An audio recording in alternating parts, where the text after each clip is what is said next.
السلام عليكم ورحمة الله وبركاته. في عنا مشكلة بالمحرك.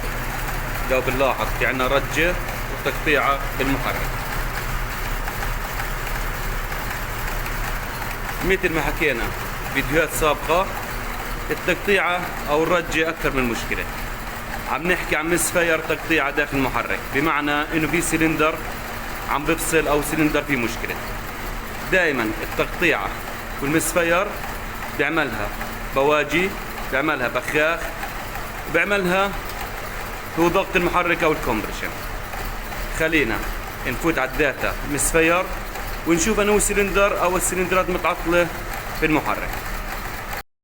ودائما لما نلاحظ ضوء التشيك انجن عم بضوي بطفي، بنعرف انه في عنا مشكلة، انه في تقطيع او مسفير. دائما ضوء التشيك انجن لما يكون عم بضوي بطفي مش ثابت، بمعنى انه في مشكله عندنا في تقطيع او مسفير، انه الكمبيوتر مش قادر يحدد انه السلندر اللي فيه مشكله او فيه مسفير.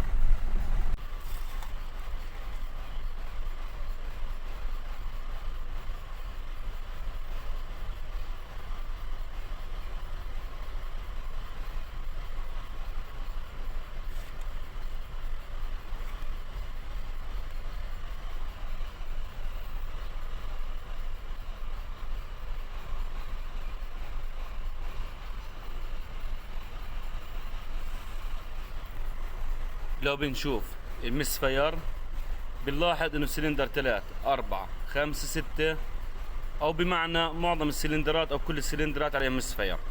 لو بس بنلاحظ رقم 4 عم بنلاحظ المسفير عالي. لازم المفروض يكون المسفير زيرو، ما يتردد المسفير للدرجة اللي احنا شايفينها. خلينا اول اشي نفك بوجية رقم 4 ونتأكد من البوجية ونتأكد من الكومبريشن او ضغط المحرك.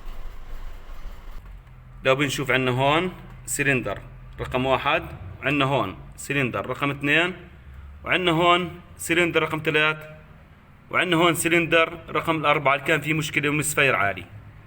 لو بنشوف من بعد ما فكينا البوجية، لو بنلاحظ كيف البوجية نظيفة، وبنلاحظ انه في عليها اثار بنزين، بمعنى انه السلندر عندنا هون متعطل.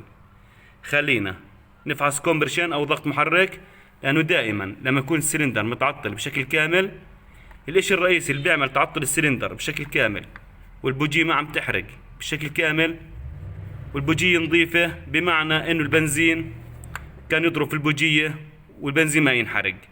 ونظف البوجيه. دائما اكثر مشاكل بتعمل مشكلة امامنا اللي هو ضغط المحرك او الكومبريشن.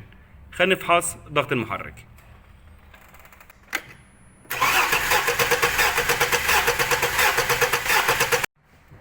لو بنشوف من بعد ما فحصنا كومبريشن وضغط محرك، عم نشوف ان الكومبريشن صفر. خلينا نفحص سلندر رقم 3 ونشوف كيف ضغط المحرك. خلينا نفحص ضغط المحرك على سلندر رقم 3.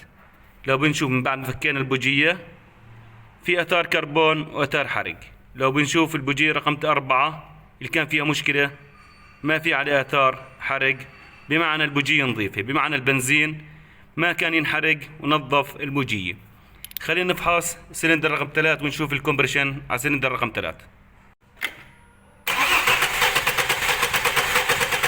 لو بنشوف من بعد ما فحصنا ضغط المحرك على سلندر رقم 3، لو بنشوف كيف الضغط مناسب او الكومبريشن مناسب.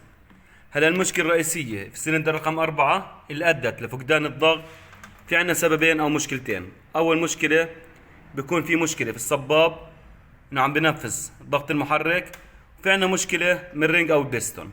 بس دائما لما يكون في عنا مشكلة بالرينج او البستون، المفروض يكون في عنا دخنة زرقاء من الشكمان او من الاكزوست. دائما مشاكل كومبريشن يا من صباب المحرك يا من بستون او الرينج. بس المشكلة الرئيسية اللي عندنا هون الارجح اللي هي صباب مكسور او في مشكلة في الصبابات. هلا المفروض نفك المحرك، نعمل عملية اصلاح. ان في حال عملنا عملية اصلاح للمحرك، راح نعمل فيديو كامل عن المشكلة من البداية للنهاية. بس حبيت اعطيكم هاي المعلومة، ويعطيكم العافية، والسلام عليكم ورحمة الله وبركاته.